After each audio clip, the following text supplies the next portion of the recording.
Growing up on a ranch, you quickly learn the value of a hard day's work. There's nothing like building a mile of fence out in the hot sun. That, I think, is just a part of all of agriculture. It's a lot of work. My great-grandfather had a big ranch in South Texas in a town called Falfurrias. And in the 1930s, he lost most of that ranch.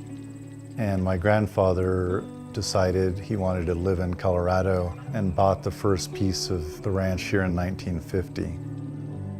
He raised a family here. They had 6 children, and each of the children ended up with part of the ranch. My father was Dale Lasater, and he was a very eclectic person. He was a Fulbright scholar. He went to Princeton, and after that he worked in the corporate world and then decided he wanted to run the family ranch. He really loved the prairie. And that's how he got involved with what's generally called holistic management of the land and this rotational grazing concept. Make the land better, make the cattle more efficient using the land, and just have a more efficient operation. One thing you learn if you're in agriculture is pennies count. It's a tough business, so there's a lot of room for error, and you just have to be very, very careful. My grandfather was kind of an accidental environmentalist, I would say. He didn't like using chemicals and antibiotics because they cost money, and he understood that it affected his bottom line. So he stopped using all chemicals and all treatments for his cattle, even though all his neighbors were still doing it.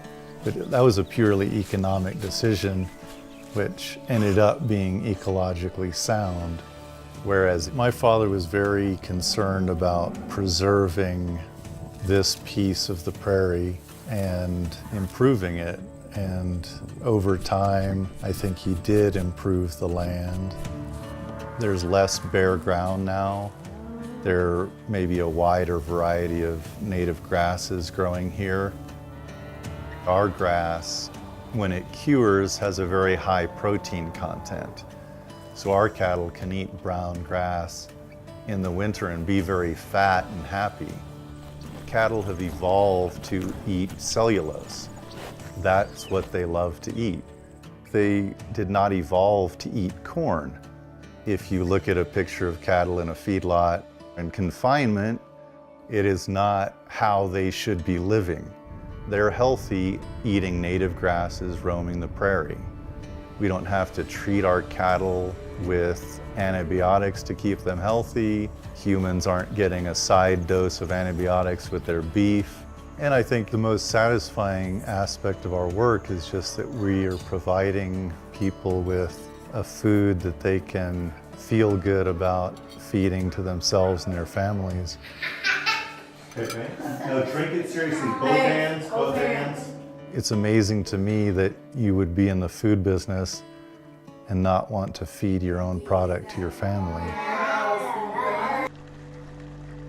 You know, my father taught me all of these practices, rotational grazing and the gentleness of the cattle, you know, the value of integrity, honesty, all of that.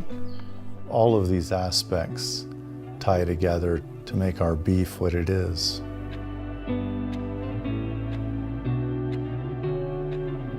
My father passed away 2 years ago in a horse accident, so we've been continuing on.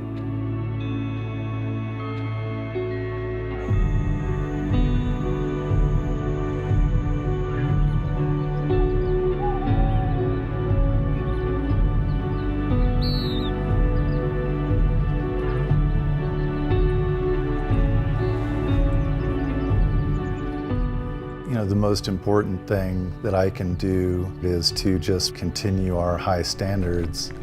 And one thing you want to pass on to your children is just the integrity in anything you do. I think if you see something that's not correct, you should do something about it or work to change it.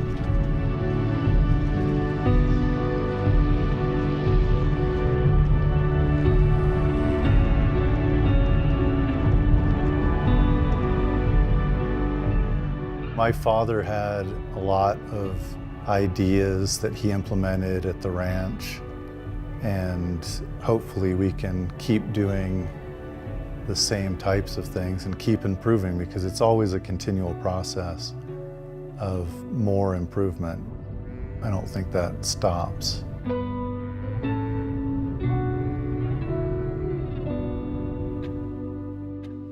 His legacy is the ongoing business of supplying great grass-fed beef to people.